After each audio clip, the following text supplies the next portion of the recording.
有人。जवन पढ़वलस उहे यार हो गई।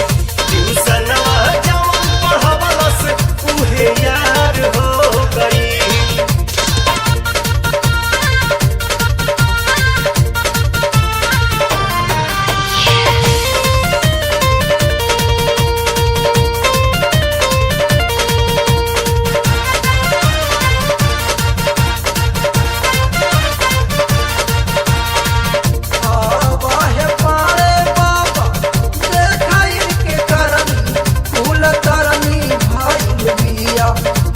ससुर जी के धिया कुल करनी भइल बिया।